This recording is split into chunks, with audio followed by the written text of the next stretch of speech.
السلام علیکم ورحمۃ اللہ وبرکاتہ۔ آپ دیکھ رہے ہیں ہمارا یوٹیوب چینل، امید ہے آپ سب خیریت سے ہوں گے۔ آج کا عمل انتہائی اہم عمل ہے اور ساتھ سمجھنے والی باتیں وہ اس سے بھی زیادہ اہم ہیں، وہ سمجھ لیں۔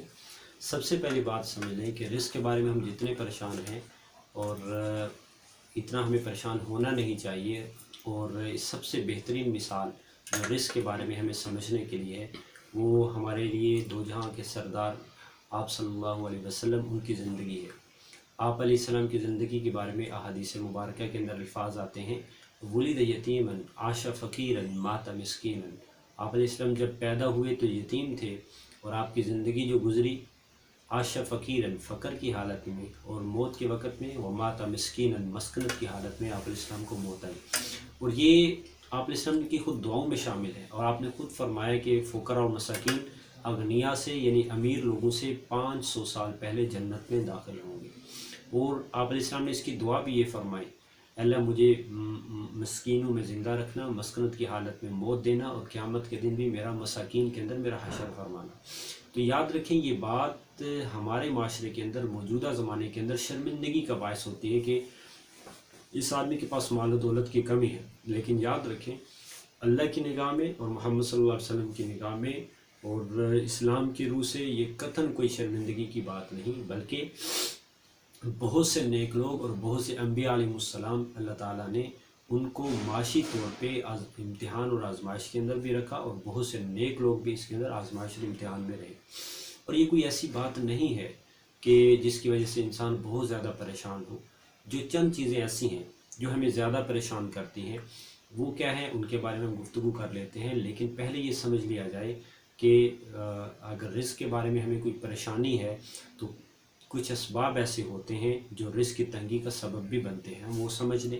ان میں سب سے اہم جو چیز ہے وہ جو رزق کی تنگی کا سبب بنتی ہے وہ ہمارے کبیرہ گناہ ہے، ہمارے کسی کے غلط جو ہمارے راستوں پہ چلنا ہے، اور بہت سے ناجائز ہمارے ریلیشن ہیں، بہت سی غلط ہماری چیزیں ہیں، اور ہم آمدنی کے غلط ذرائع، اسی طریقے سے بہت سے ہمارے غلط کام ایسے ہیں اور غلط نیتیں ایسی ہیں جن کی وجہ سے رزق ہم سے دور ہو جاتا ہے اور رزق میں رکاوٹیں پیدا ہوتی ہیں۔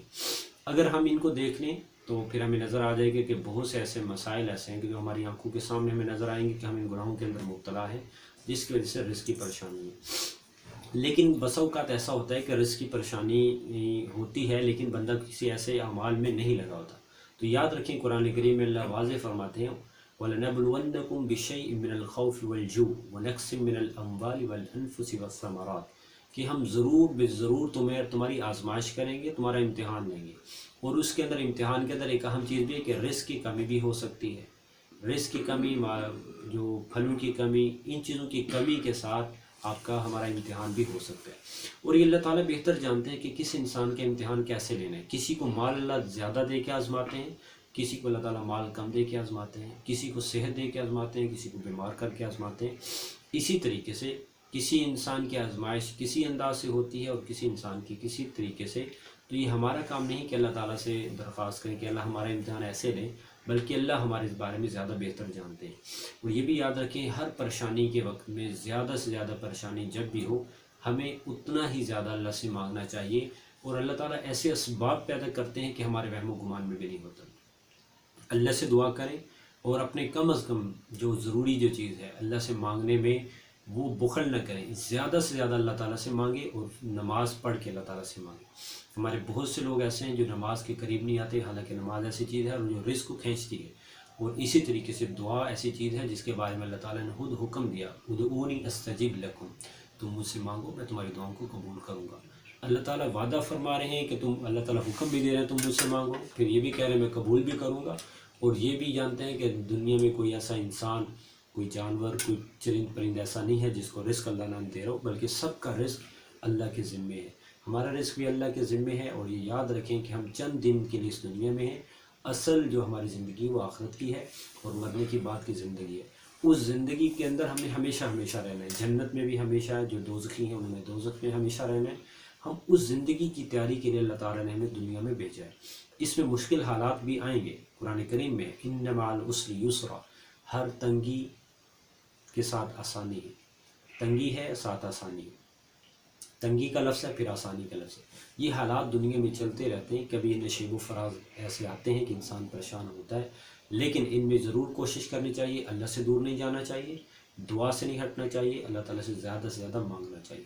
جو عمل ہے میں اس کی طرف بڑھتا ہوں، جو عمل جس کے بارے میں میں نے کہا سورہ اخلاص کا عمل ہے، وہ کم از کم مقدار کے اندر ہم صبح و شام 100 دفعہ سورہ اخلاص کو پڑھنے کی کوشش کریں اور اس کے بعد اللہ تعالیٰ سے دعا کریں۔ سورہ اخلاص کے بے شمار فوائد ہیں، قل هو اللہ احد، اس کے بے شمار فوائد ہیں۔ ہم جتنی اس کی کثرت کریں گے انشاءاللہ ہمیں اس کے زیادہ سے زیادہ فوائد و ثمرات حاصل ہوں گے۔ لیکن جیسے میں نے پہلے عرض کر دیا، وظیفے سے زیادہ اثر اس چیز کا ہوگا اگر ہم نماز کی پابندی کریں، وظیفے سے زیادہ اثر اس چیز کا ہوگا اگر ہم اللہ تعالیٰ سے دعا کریں۔ اور دعا کے لیے ہاتھ اٹھانا بھی ضروری نہیں ہے، دعا کے لیے کہ آپ دل میں بیٹھے دل میں اللہ سے باتیں شروع کر دیں، اپنے مسائل اللہ کو بتانا شروع کر دیں اور اللہ تعالیٰ سے معافی مانگنا دل میں شروع کر دیں، ہاتھ بھی اٹھانے کی ضرورت نہیں ہے۔ اور آپ علیہ السلام پر درود و سلام بھیج کر اللہ تعالیٰ سے باتیں کرنا شروع کر دیں۔ اور اس کے لیے قطعاً وضو کرنا ضروری نہیں ہے، قطعاً مسجد میں جانا ضروری نہیں ہے، قطعاً مصلی پہ بیٹھنا ضروری نہیں ہے، اور قطعاً کوئی وقت اور جگہ مقرر نہیں ہے۔ یاد رکھیں، دعا سے بڑھ کے کوئی عمل اور کوئی وظیفہ نہیں ہے۔ کوشش کریں، فرائض کی پابندی ہونی چاہیے، کم از کم نماز کی پابندی، اور اللہ تعالیٰ کی ذات پہ کامل یقین ہونا چاہیے۔ ہمارے جتنے بھی مسائل ہیں ان میں اکثر ایسا ہوتا ہے کہ اللہ کی ذات سے ہماری نظر ہٹ جاتی ہے اور اللہ کے علاوہ ہم کسی اور کی طرف دیکھنا شروع کر دیتے ہیں۔ یاد رکھیں کہ پریشانیاں حالات آتے ہیں، لیکن ان کا مقصد یہ نہیں ہوتا کہ ہم اللہ سے دور چلے جائیں، بلکہ ان کا مقصد ہوتا ہے اللہ کے قریب چلے جائیں۔ جیسے ایک شعر کے اندر بھی ہے، باد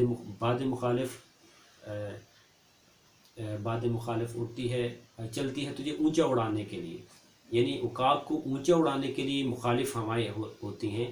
اس کا مقصد یہ نہیں ہوتا کہ عقاب شاہین نیچے گر جائے۔ اور اسی طریقے سے ہمارے ساتھ ہوتا ہے، حالات اور حوادث ہمارے ساتھ آتے ہیں تو اس کا مقصد یہ ہوتا ہے کہ ہم اللہ کے قریب ہوں، یہ نہ ہو کہ ہم اللہ سے مزید دور چلے جائیں اور زیادہ سے زیادہ گناہوں کے اندر پڑ جائیں۔ بہت سے لوگ پریشانیوں میں شیاطین کے وساوس کی وجہ سے، انسانوں کے وساوس کی وجہ سے اللہ سے دور ہو جاتے ہیں۔ تو جتنا بھی ہم دور جائیں گے اتنا ہی پریشان ہوں گے، جتنا اللہ کے قریب رہیں گے انشاءاللہ زندگی سکون سے رہے گی، چاہے رزق کم بھی ہو چاہے رزق زیادہ بھی ہو۔ والسلام علیکم ورحمۃ اللہ وبرکاتہ۔